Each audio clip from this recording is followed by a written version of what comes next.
Empiece, por favor.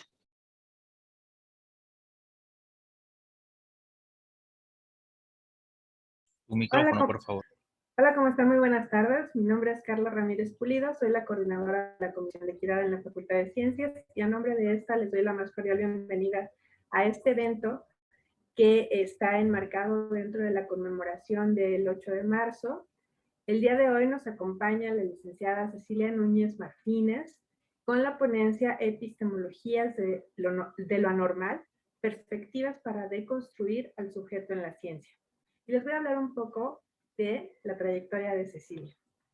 Ella es oaxaqueña, candidata a Magis en Comunicación y Cultura por la Universidad de Buenos Aires, Argentina, y licenciada en Literatura y Ciencias del Lenguaje.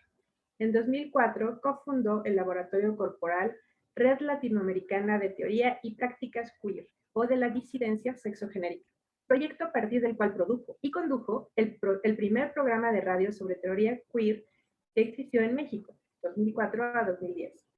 También mediante el proyecto Laboratorio Corporal ha compartido talleres sobre temáticas de género y diversidades con colectivas de diferentes puntos del país y ha contribuido en la capacitación de sectores de gobierno y particulares. Entre sus líneas de investigación se encuentran género y espacio doméstico, cultura visual en México, así como las transformaciones en la relación cuerpo, técnica, subjetividad y los modos de vida digitales. Ha publicado artículos en libros y revistas como La Revista de la Universidad y el Nepantla, Liminidad y Transición, Escritura Chicana de Mujeres, CITAN UNAM 2016.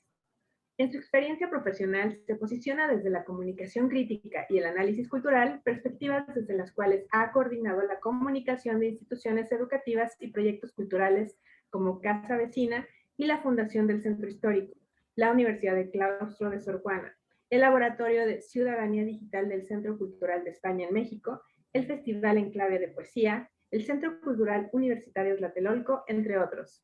Actualmente es jefa de comunicación para la igualdad en la Coordinación para la Igualdad de Género de la universidad. Y bueno, sin más preámbulo, Cecilia, los micrófonos son tuyos. Muchas gracias por acompañarnos el día de hoy. Muchísimas gracias, Carla. Muchísimas gracias a todo el equipo que hace posible estas sesiones, que han estado bastante buenas. Veía hace rato también la de Lucía Sichia, ¿no? Una pensadora teórica bastante interesante, importante en el momento, que además tenemos la fortuna de que esté trabajando en la UNAM, ¿no? Y en fin, ¿no? Los conversatorios que han tenido también con estudiantas, ¿no? Que fue realmente muy interesante poder conocer un poco de la perspectiva de ellas, ¿no? Como estudiantes de ciencias, en la universidad, ¿no? Desde cómo viven el tema de género en las aulas, en las clases, en fin, ¿no? Creo que el tema es muy amplio y me gusta que estemos en este marco del 8M, ¿no? Del 8 de marzo, el Día Internacional de las Mujeres, que como sabemos pues tiene una historia muy interesante también, ¿no? Una historia de lucha, ¿no? Una historia por los derechos y demás, y que tengamos la oportunidad de dialogar también interdisciplinariamente, ¿no? En este espacio. Me siento muy contenta con esta invitación. Porque es, digamos, yo no había tenido ocasión de dialogar en un contexto de ciencias, ¿no? En la Facultad de Ciencias, y eso me pone realmente muy contenta y me representa también como una especie de desafío, ¿no? Me puso a pensar mucho en qué es lo que podría yo decirles, ¿no? ¿Qué reflexiones podría yo proponerles en este marco, ¿no? Porque como bien escucharon, pues bueno, yo vengo de la rama de las humanidades y también de las ciencias sociales, ¿no? Que si bien pues ya son estos cruces también interdisciplinarios que se dan en las ciencias sociales, ¿no? Donde intervienen también, no sé, la comunicación, la sociología, ¿no? La antropología, un poco de psicología también, ¿no? Y sobre todo algo que me parece muy importante recuperar, que es toda la rama del pensamiento filosófico, ¿no? Que creo que nos puede ayudar a tender puentes entre disciplinas para poder cuestionarnos de alguna forma algunos saberes que pudieran estar muy arraigados, ¿no? Que pudieran estar muy naturalizados, que es como una de las cuestiones que más me interesan a mí. Entonces, bueno, dicho lo cual, ¿no? Como he hecho este preámbulo, agradeciendo a quien tenga que agradecer, desde dónde puedo hablarles yo, ¿no?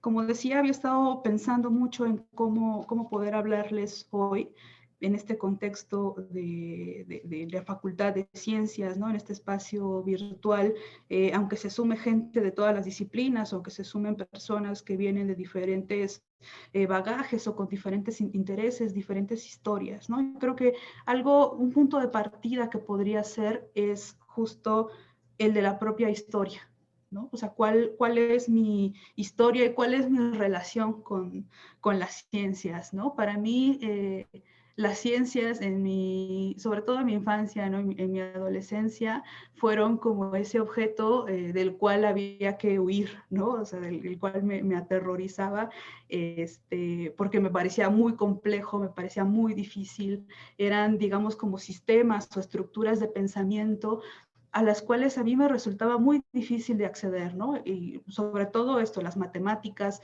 sobre todo la física, la química, en la secundaria y en la preparatoria presenté varios extraordinarios de química, ¿no?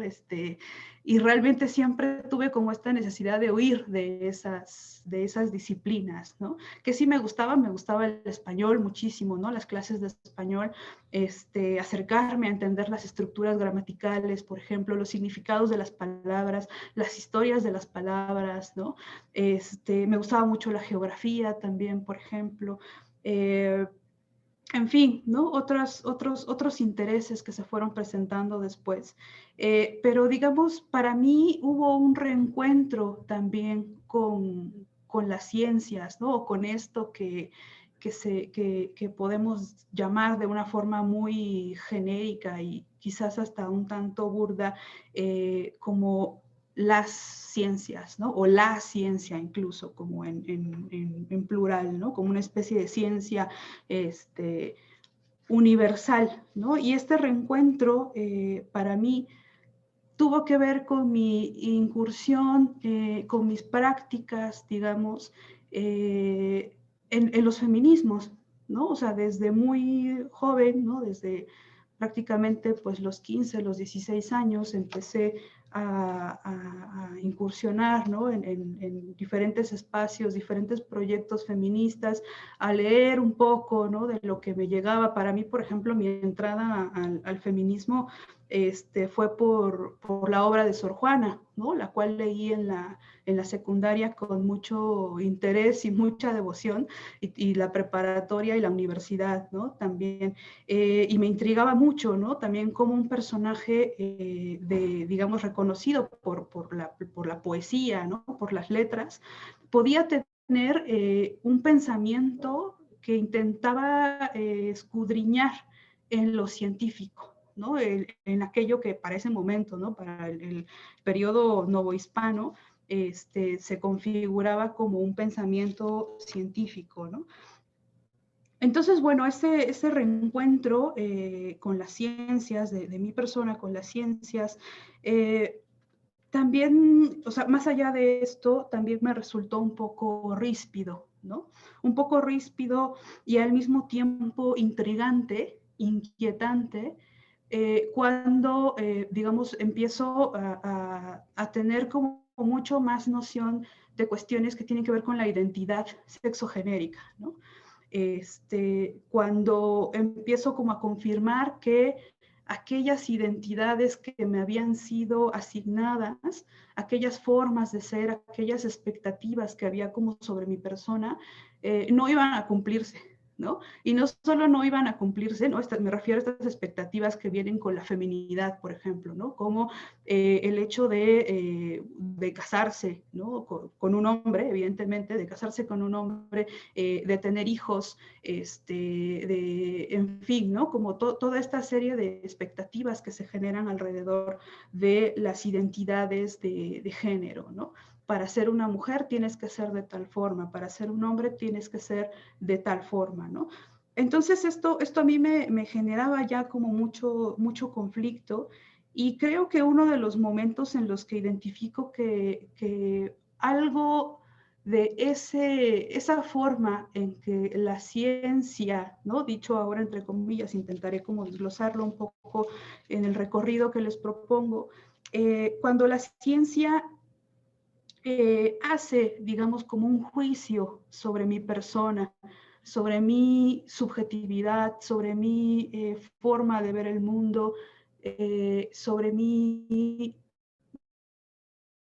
intereses, sobre mis deseos, sobre mi cuerpo, ¿no? Es, digamos, como, por ejemplo, el hecho de ir a una consulta médica, ¿no? Cuando vamos a una consulta médica hay una especie de historia clínica que hay que contestar con ciertas preguntas que generalmente te la hace otra persona, un médico, médica, enfermero, enfermera, ¿no? O quien corresponda.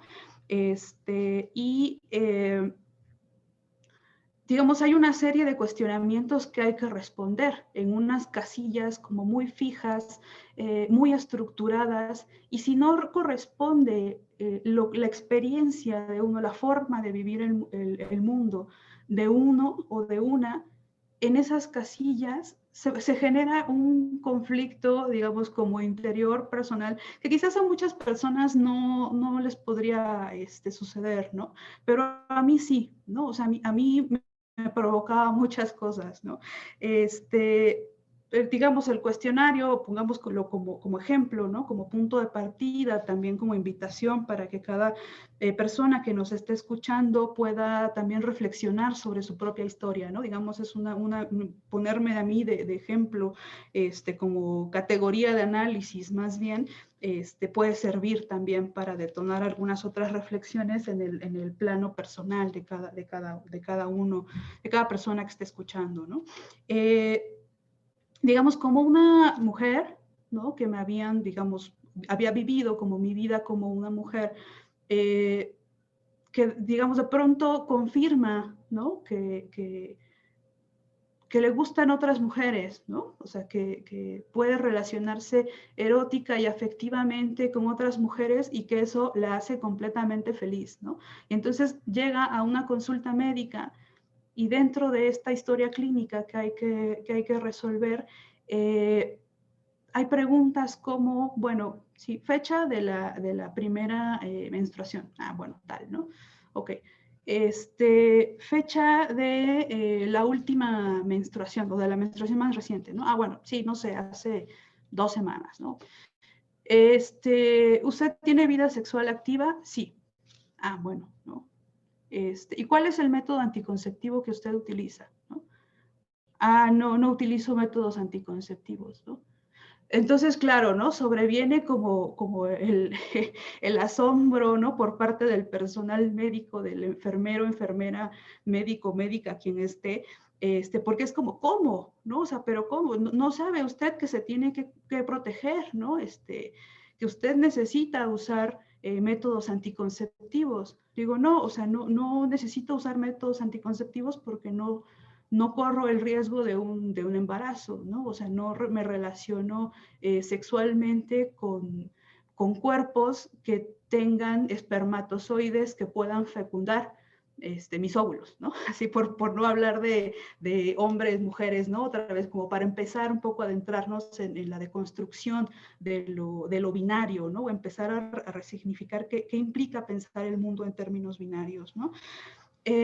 Entonces, digamos, es como enfrentarte de alguna forma con ese cuestionario, con esa historia clínica que no encaja dentro de tu propia historia, ¿no? Y el hecho de responder, por ejemplo, no uso métodos anticonceptivos, entonces cancela o cancelaba, o generalmente, ¿no? En todas mis consultas médicas es así,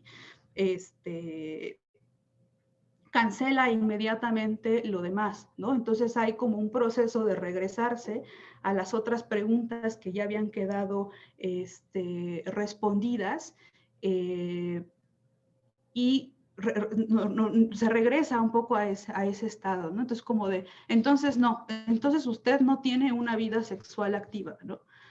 Entonces sobreviene como esa cancelación de la persona, ¿no? Esa cancelación de lo que uno es. Y eso, digamos, es un ejemplo, por decirlo mínimo, ¿no? Por decirlo, quizás o sea, no me provocaba más que una molestia al salir de la consulta, ¿no? Y estar pensando todo el tiempo en esto y ay, qué mal, ¿no? Pero cómo, no hay posibilidad para mí en ese registro, ¿no? Y por otra parte, otra estrategia en la que, pues dices, pues está bien, ¿no? O sea, también está bien pasar desapercibido, ¿no? Que eso es lo que se va a conectar un poco con otro digamos, interés mío que se fue dando, con el que me fui encontrando también desde muy joven, que es con el interés hacia lo queer, ¿no? Que vamos a intentar llegar hacia allá, si nos da tiempo, ¿no? Un posicionamiento, un conjunto de teorías, de postulados que van a intentar desnaturalizar hasta sus últimas consecuencias las identidades sexogenéricas, ¿no? Intentan decir que se puede vivir en un mundo que no esté dividido solamente en términos de hombres y mujeres, ¿no? En términos de masculino, femenino, en términos de homosexual, heterosexual, ¿no? Como les decía, esto es como un pequeño ejemplo, ¿no? Un pequeño parteaguas que tampoco pretendo ni decir, oh, mi vida, qué trágica ha sido, ¿no? O sea, para nada. Reconozco, ¿no? Y participando también en diferentes círculos activistas y demás, pues también conozco la realidad que viven las personas transexuales, ¿no? Tengo también como esas realidades muy cerca, y si esto es lo que vive, digamos, una persona con identidad, por ponerlo entre comillas, o como generalmente se le denomina como lésbica, lo que viven las personas trans, ¿no? O sea, la falta de esta especialidad en medicina en medicina trans, ¿no? En general, o sea, cómo atender a esos cuerpos que necesitan una atención médica, ¿no? Que necesitan una revisión, que tienen algún problema, un dolor, bueno, hay que ir y qué pasa cuando te enfrentas a esto, ¿no? Entonces, bueno, para hablar como un poco del tema de la ciencia, ¿no? O de la propuesta que les quiero compartir a partir de este título, ¿no? De la charla, Epistemologías de lo anormal, perspectivas para deconstruir al sujeto en la ciencia, habría que descomponer el título, ¿no? Como desagregarlo, recomponerlo y ver cuáles son como los elementos que están ahí presentes, ¿no? Primero, la palabra epistemología, ¿no? O epistemologías le puse yo en plural, que digamos, o sea, primero que entendemos por epistemología, ¿no? Es, digamos, una palabra que viene del griego, episteme, conocimiento o ciencia, y logos, ¿no? Es que es el otro componente de la palabra, que podría ser razón, palabra, orden, ¿no? Es decir, una forma también como de ir ordenando algunos conocimientos o de expresar algunos conocimientos en torno a la propia persona, a la propia experiencia del mundo. Por esto los feminismos o algunos feminismos, sobre todo los que están como más cercanos al tema del pensamiento filosófico, van a proponer también una epistemología feminista, ¿no? O sea, ¿por qué es necesaria una epistemología feminista? Es decir, una forma de articular el mundo y de concebir al mundo desde nosotras mismas, ¿no? porque, digamos, vivimos en un mundo donde ha privado un poco lo universal, no un poco, mucho, el masculino universal, ¿no? Entonces, los feminismos van a hablar también desde la importancia de poder construir la propia epistemología, ¿no? La propia historia, ¿no? De apropiarnos de nuestros propios relatos para poder producir también nuestro propio conocimiento, ¿no? Y esto es un conocimiento que implica la participación de todas las disciplinas, ¿no? O sea, lo necesitamos realmente desde los feminismos, o sea, necesitamos a las científicas, necesitamos dentro del rango amplio de las científicas, las matemáticas, necesitamos a las médicas, necesitamos a las químicas, a las biólogas, ¿no? Pero también necesitamos a las artistas, a las escritoras, a las arquitectas, a las urbanistas, ¿no? Porque cada vez más entendemos o tenemos que avanzar hacia entender que los espacios, las disciplinas de conocimiento no son neutras, y tampoco los espacios, ¿no? Las ciudades no son espacios neutros, las aulas universitarias no son espacios neutros, son espacios donde las construcciones de género juegan un papel muy importante todo el tiempo, ¿no? Porque de alguna forma no nos sentimos seguras cuando vamos transitando por el metro, ¿no? O cuando vamos transitando de una calle a otra, ¿no? O recuerdo ahora también un conversatorio que hubo con una arquitecta urbanista feminista muy interesante, chilena, ahora no recuerdo el nombre, pero lo recordaré, que hablaba de esto, ¿no? Como de estos espacios, por ejemplo, el tránsito del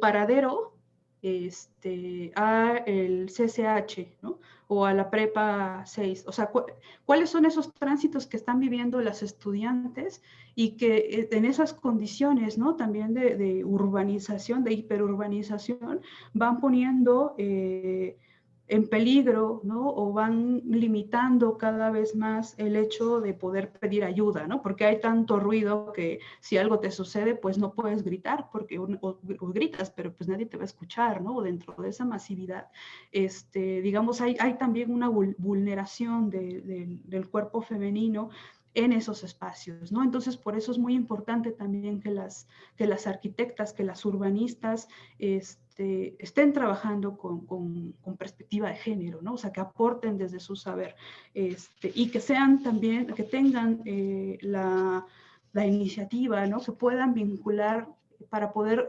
desnaturalizar de alguna forma esos saberes que se han consolidado desde un entendimiento universal, androcéntrico del mundo.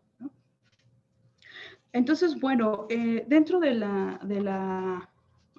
para entender también un poco, aproximarnos a qué nos referimos cuando hablamos de una epistemología de los anormales, es muy importante el pensamiento, o al menos ese es el lugar desde el cual yo puedo hablar, ¿no? El pensamiento de Michel Foucault, filósofo francés, que a mí me gusta mucho, para mí yo lo considero como un aliade, ¿no? Además, pues fue un filósofo homosexual, que pensaba mucho desde este lugar, ¿no? De alteridad.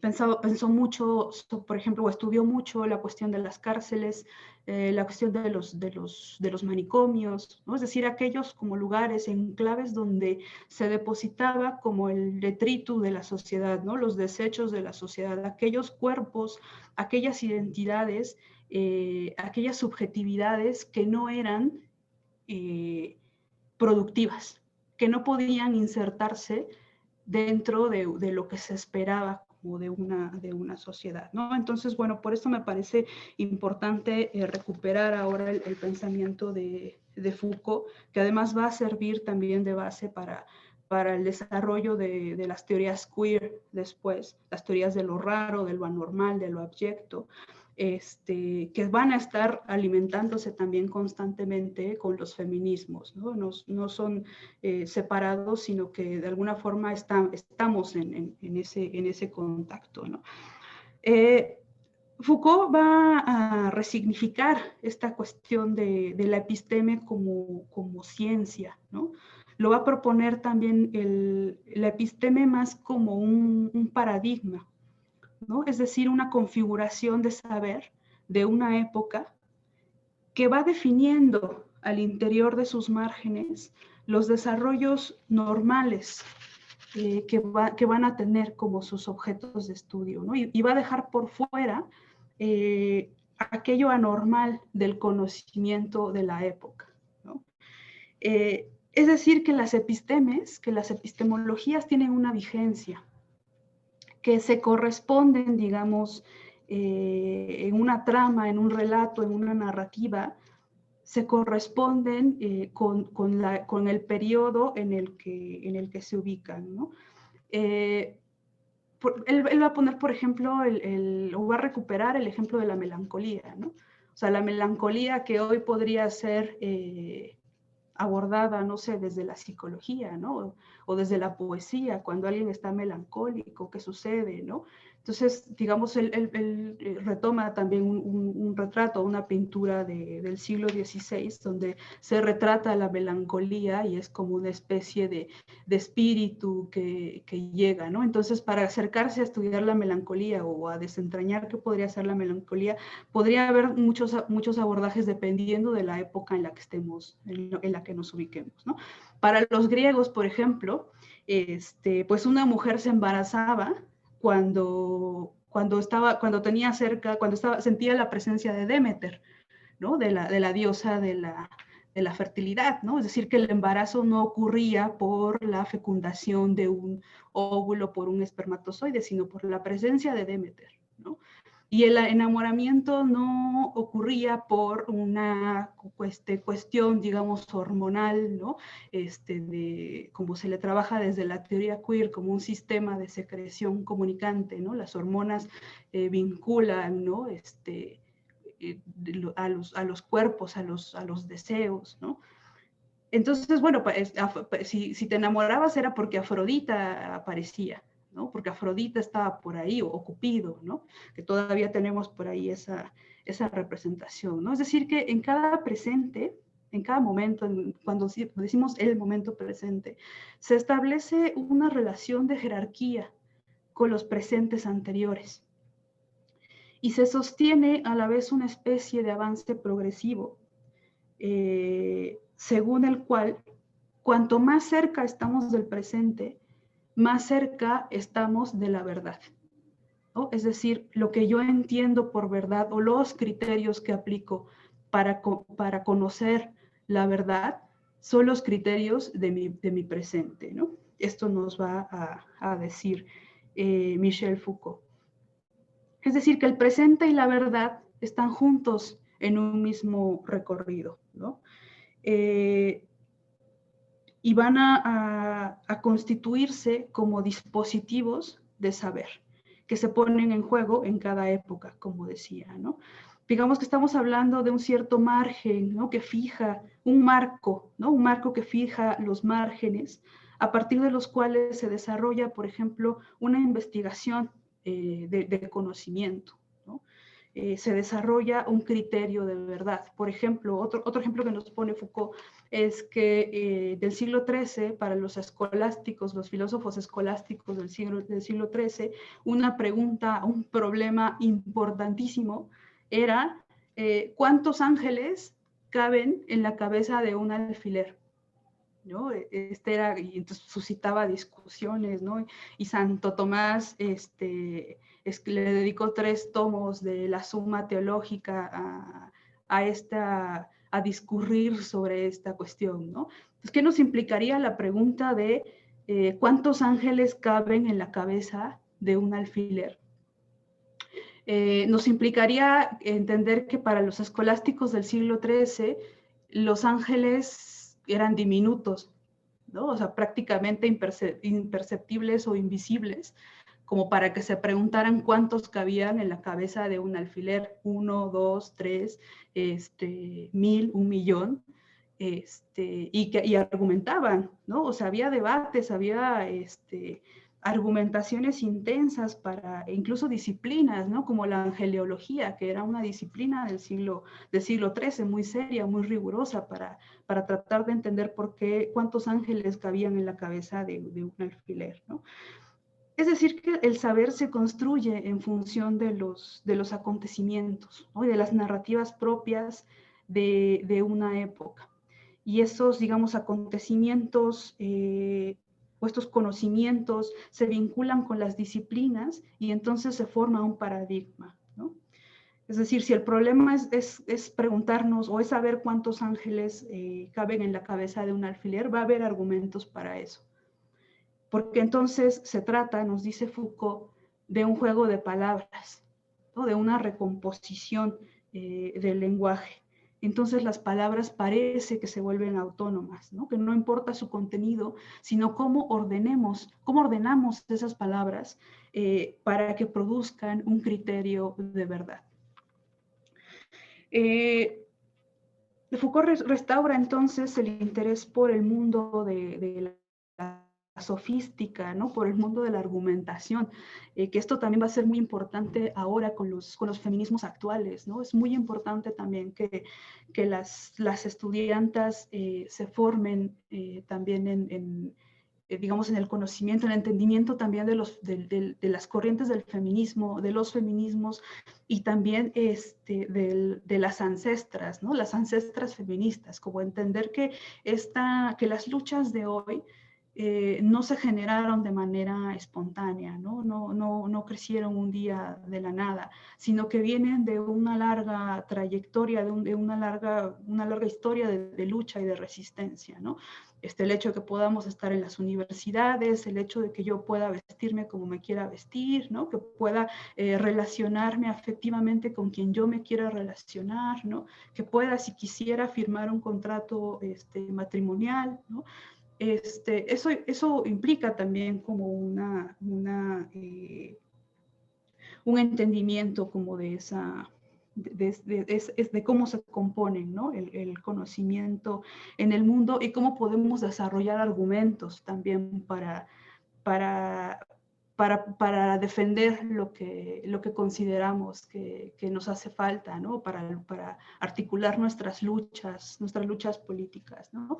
Por ahí decía también Celia Amorós, la filósofa española, que conceptualizar es politizar.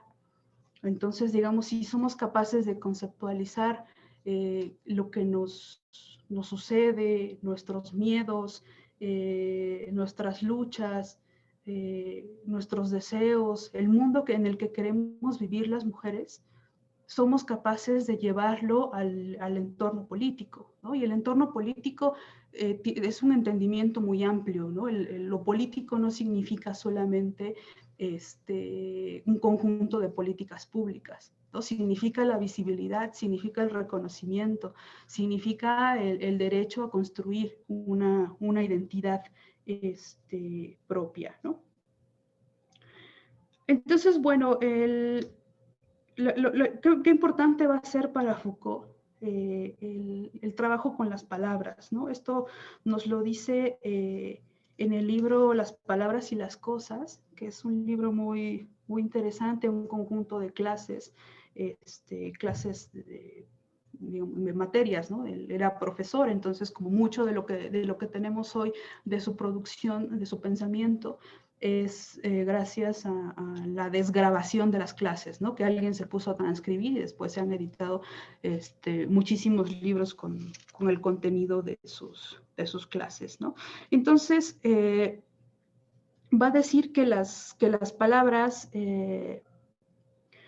no hablan de las cosas, ¿no? Sino que las palabras hablan de otras palabras, ¿no? Si es una cuestión de argumentos, entonces las palabras en sí no están hablando de las cosas, ¿no? Sino que están hablando de otras palabras, ¿no? Entonces las palabras ordenan a las cosas, ¿no? Y es el ser humano que cuando hablamos en este contexto del ser humano, sí, generalmente es el ser humano europeo, burgués, sano, productivo, propietario, propietario de los bienes, ¿no? de producción, propietario de las tierras, propietario de las personas incluso, y por lo tanto propietario de las palabras, ¿no? Y es este ser humano quien compone la realidad, ¿no? Entonces, bueno, tengo todavía como bastante que decir, pero me parece que hay algunas preguntas por ahí que Sí, si quieres te empiezo a decir las preguntas. Sí, Una de exacto, para que Natalia. nos dé tiempo, Carla, si Claro. no, yo me puedo seguir aquí con 800 veces. Claro. Natalia Morfín pregunta, ¿cómo empezar a cambiar esa estructura de la vida que debe llevar una mujer? Sandra Lorenzano, muy bien. Ceci y Majo Benítez, ¿cómo podríamos ayudar a alguien en su proceso de entender su identidad? Me quedo aquí, sigo después con el siguiente. Perfecto. Sí, ¿cómo comenzar a cambiar esa estructura de la vida? Esa fue la primera, ¿verdad? Sí. ¿Cómo empezar a cambiar la estructura de la vida que debe llevar una mujer? Bueno, para empezar, o sea, acercándonos a desnaturalizar todas las seguridades que tenemos, ¿no?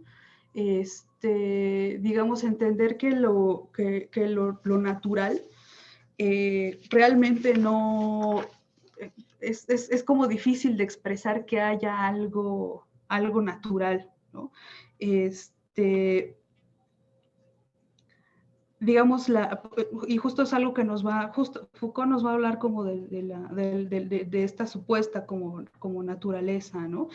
Que siempre dice una construcción de sentido, ¿no? O sea, no hay algo tal como la naturaleza, sino, digamos, hay cosas que suceden, pero siempre nos relacionamos con eso que sucede construyendo el sentido, ¿no? En el cual el ser humano y la realidad siempre se están modificando entre sí.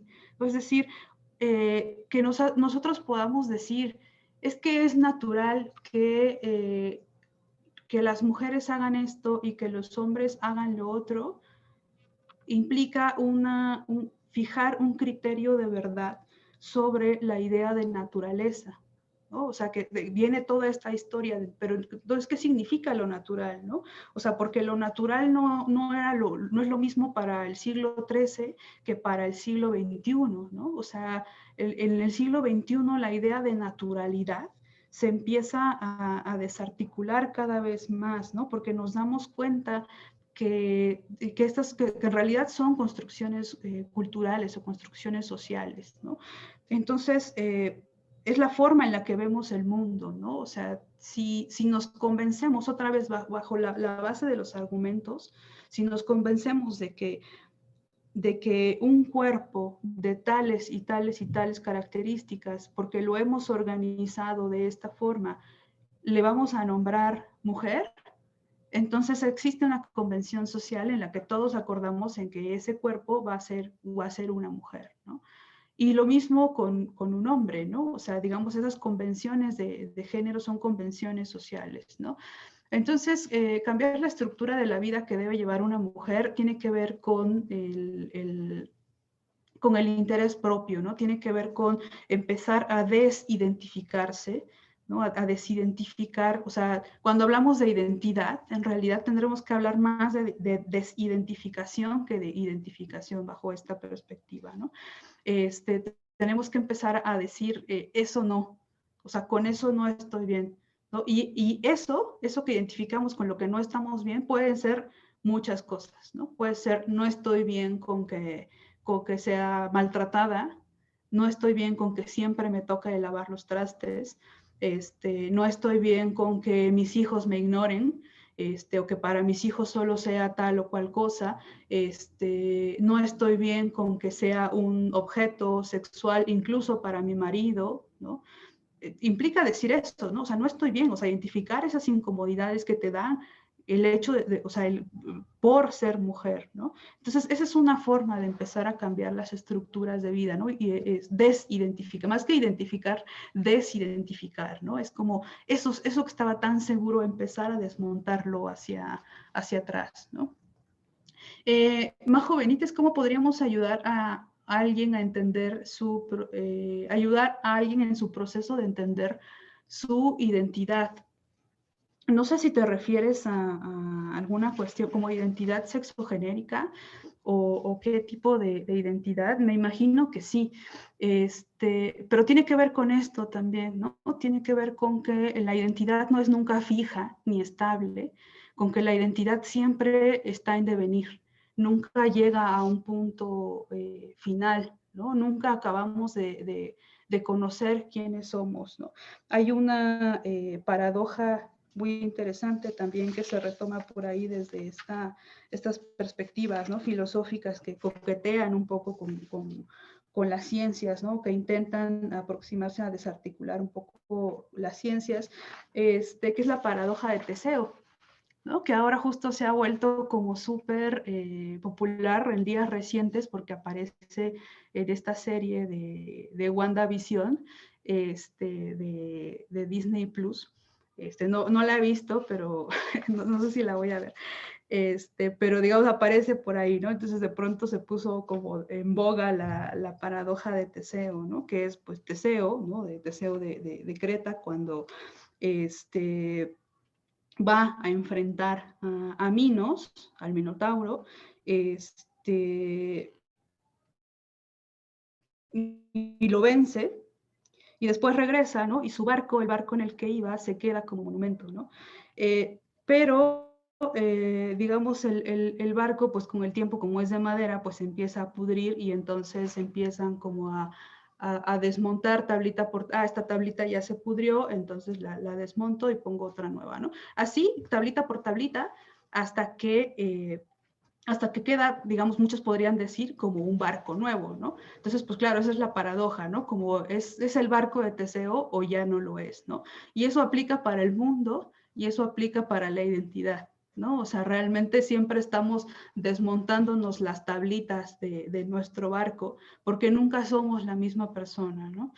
Entonces, entender su identidad tiene que ver con, digamos, si es una persona, no soy psicóloga, ni pretendo que sea que como un consultorio de la doctora Corazón, ni nada por el estilo, pero digamos, si es una persona que te importa, una persona a la que amas profundamente y piensas que está como en una situación conflictiva, ¿no? En la que no puede ser quien es, en la que no tiene la posibilidad de expresar su identidad, su forma de ser, como quisiera, digamos, yo diría que acercarse a esta persona de la forma más amorosa posible, ¿no? O sea, hacerle saber que no está mal, que no importa cómo sea, que no importa cómo quiera vestirse, que no importa quién ame, no está mal, que es un ser humano y que tiene derecho a expresarse como quiera y a ser quien quiera ser, ¿no? Entonces, esa es una cuestión que me parece importante. Natalia nos decía de qué forma se puede establecer un diálogo con la familia para que entiendan del tema y no se formen barreras entre el núcleo. A veces la familia es como, pues no voy a decir que el peor enemigo, pero a veces la familia es como justo el núcleo en donde cuesta más trabajo desarticular esas seguridades, ¿no? Yo te diría que la familia puede ser extendida, ¿no? O sea, hay otras familias que nos encontramos en el camino de la vida y que nos entienden a la perfección y que nos aman como somos y que no les importa cómo seamos, ¿no? Tampoco tendría alguna receta para, en todo caso no soy tampoco el mejor ejemplo de cómo abordar temas complicados con la familia, temas complicados de identidad, ¿no? De género,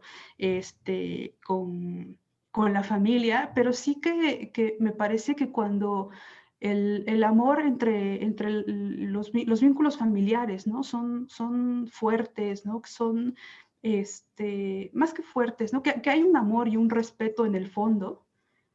Puedes o no entender, puedes o no estar de acuerdo, ¿no? Puede darte miedo, ¿no? Porque genera mucho miedo, como de, ¿y ahora cómo le voy a decir a la tía fulanita que mi hija es lesbiana? O ahora cómo le voy a decir que mi hijo es trans, o que mi hijo tiene un novio hombre, ¿no? Entonces entran como todos estos temores, pero digamos hay que ir poco a poco, ¿no? Con el núcleo familiar siempre hay que ir poco a poco en esas cosas. En mi experiencia tampoco no forzar nada, ¿no? Ni obligar a nadie a que tenga que aceptarte. O sea, en todo caso, el mundo es bien grande, y hay muchísimas personas que sí te quieren y que sí te entienden y que sí están dispuestas a acompañarte, ¿no? Entonces, pues nada, como decía, las familias extendidas también son bien bonitas, ¿no? Es bien bonito extender como esa familia y encontrarte otros tipos de familia también, ¿no?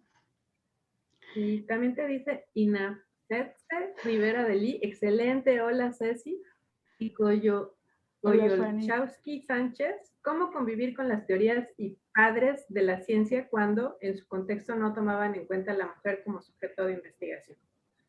Exacto. No, es muy interesante, Koji, porque, digamos, ese pensamiento, ¿no? Como de los padres de la ciencia, ¿no?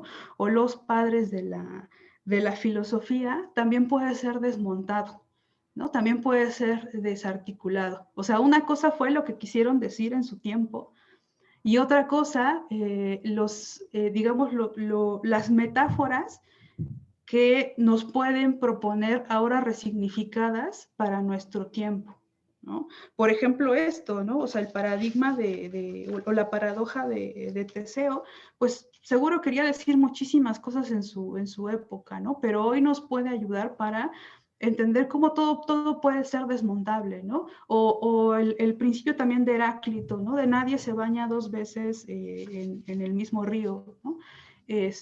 Pues Heráclito, quién sabe bajo qué contexto lo dijo, quién sabe qué quiso decir, ¿no? O sea, el punto es que a nosotros hoy nos sirve para decir que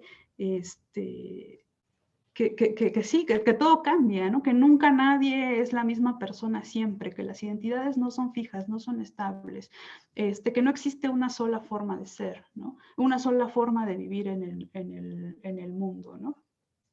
Entonces creo que por ahí se puede desarticular. Y la otra también, pues siempre es producir el propio conocimiento, ¿no? Siempre, como decía, ¿no? En los movimientos feministas tenemos que ser capaces de articular nuestras propias epistemes, nuestros propios flujos de experiencia, de conocimiento, entender cómo estamos viviendo el mundo y no esperar a que alguien más nos diga cómo hacer, cómo vivir nuestros feminismos, cómo comportarnos, cómo relacionarnos en sororidad con otras mujeres, ¿no? Entonces hay expresiones muy bonitas que también han salido ahora a partir de las marchas, ¿no? En el 8M, no sé, abrazarse, ¿no? Esta foto, esta imagen de las compañeras del bloque negro encapsuladas por los granaderos, ¿no?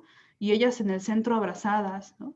Entonces, hay formas de vincularse con otras personas o entre mujeres, por ejemplo, que van a ir más allá, ¿no? Entonces, sí, es cierto, y a mí me lo parece, ¿no? O sea, el feminismo es la revolución del siglo XXI, como se dice, ¿no? Y no va a parar hasta que se transforme realmente el mundo. De fácil no es, en 5 años no va a pasar, en 10 tampoco, en 20 tampoco. Va a ser un proceso lento, pero sí que podemos llegar a tomar también ese control, ¿no? De nuestras propias vidas. Muchas gracias. Y también te pregunto, Elizabeth Sánchez, en los últimos meses he notado que parte de la comunidad feminista considera que la comunidad trans no tiene lugar dentro de la lucha feminista. ¿Cuál es tu perspectiva al respecto?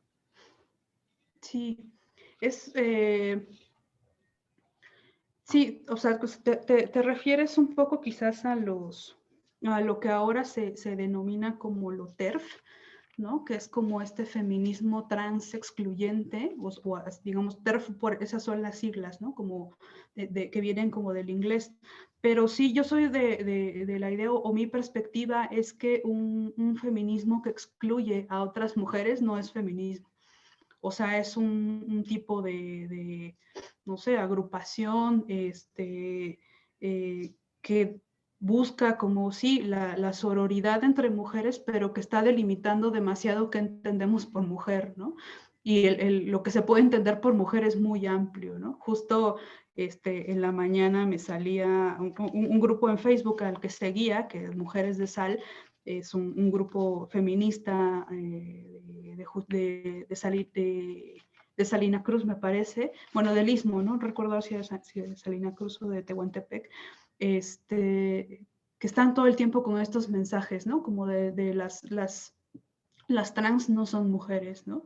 Y por supuesto que si una persona tiene el valor, tiene la valentía de pararse frente al mundo como una mujer, es una mujer, ¿no? No vamos por la vida revisando la entrepierna de las personas para a ver tú qué eres, ¿no? O pidiéndole su carta cromosómica para saber si tiene el derecho o no de llamarse mujer, ¿no? Entonces me parece algo lamentable o sea, implica mucho también como esta desinformación, ¿no? De algunas corrientes feministas, ¿no? Como hay que intentar ir más allá, ¿no? Profundizar un poco más allá y no solamente quedarnos en la superficie de lo que se considera como feminismo. Cada quien puede construir su feminismo como quiera, ¿no? Pero a mí en lo personal me parece muy lamentable que se excluya a las mujeres trans, ¿no? O sea, yo jamás lo haría y siempre expresaré toda mi sororidad con las mujeres trans, ¿no?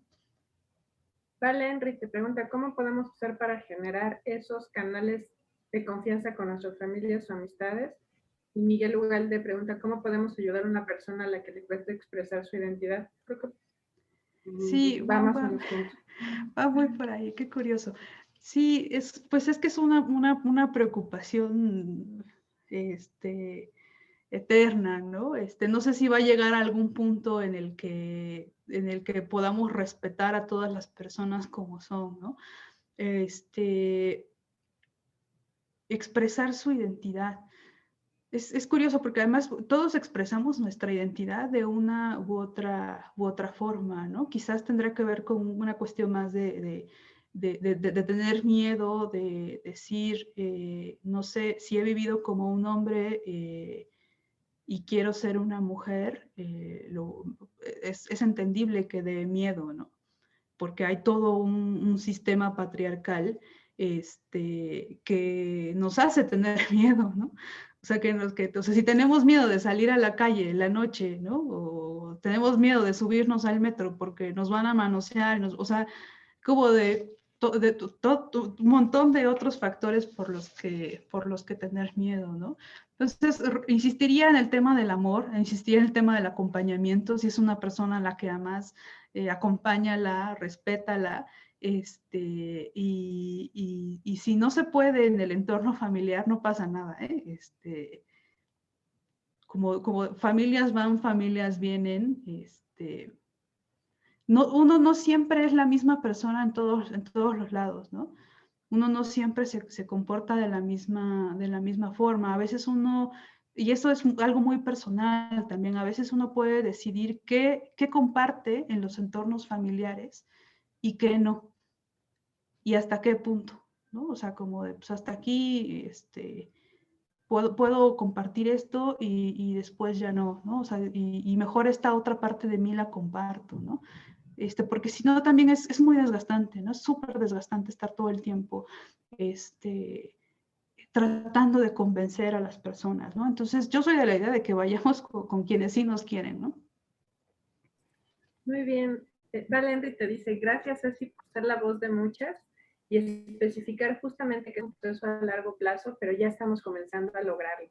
Elizabeth Sánchez dice, muchas gracias Ceci, coincido contigo y pienso que, como decía Celia Amorós, si conceptualizamos mal, politizamos mal. Gracias por tu claridad y generosidad al compartir. Pues, ¿qué te puedo decir yo? Muchas gracias también por toda esta experiencia. No sé si quieras darnos una reflexión final para terminar esta excelente plática donde nos has abierto el panorama muchísimo. Espero que a todo el mundo le haya quedado clara esta perspectiva, ¿no? De que no tenemos que tener como estos cánones y estereotipos tan binarios, que hay una infinidad de expresiones al respecto. Sí, sí, muchas gracias. Pues despedirme también agradeciendo el espacio. Me queda como mucho en el tintero que quería decir, pero igual está bien, ¿no? Siempre también como tratar de hacerlo un poco más... Pero más te invitamos a la siguiente plática en sí, abril. exacto. Te esperamos en otra plática en abril de una vez. Exacto, ¿no? Sí, está muy bien, ¿no? Y quizás como referirme a lo último, ¿no? Que tiene que ver con el tema de la deconstrucción, ¿no? Porque un poco por ahí va el tema de la charla, ¿no? Y digamos como la deconstrucción, que también es una palabra que está ahorita como muy en boga, ¿no? Entonces, deconstruye tu masculinidad, ¿no? Se le dice como a los hombres, que implica como repensarte, ¿no? Como pensar otras formas en las que puedes ser hombre, porque esa única forma de ser hombre, ¿no? Del hombre no llora, el hombre no es sensible, el hombre no sé qué, o sea, es también donde necesitamos empezar a desmontar, ¿no? Así como las mujeres estamos dispuestas a desmontar muchos de nuestras seguridades, que se depositan muchas veces también bajo criterios científicos, ¿no? Que estamos dispuestas a desmontarlas, también es una invitación, ¿no? Para aquellas personas que han vivido su vida como hombres, bajo una identidad de hombre, que también puedan empezar a desmontar esas seguridades, ¿no? Digamos, como desarmar o deconstruir tiene que ver con desenmascarar las historias, ¿no? Desenmascarar las historias que están detrás de esas seguridades, ¿no? Entonces creo que por ahí iría la cuestión. Pues muchas gracias, Ceci. Excelente ponencia, como siempre nos dejas con ganas de más. Y ya de una vez te invito al siguiente conversatorio, siguiente plática en abril, la semana de nuestra segunda semana de la equidad, que es del 19 al 23 de abril.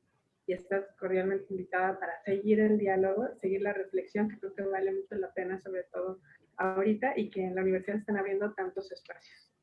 Muchas gracias, Ceci. Muchas gracias a todos los que nos están escuchando y viendo.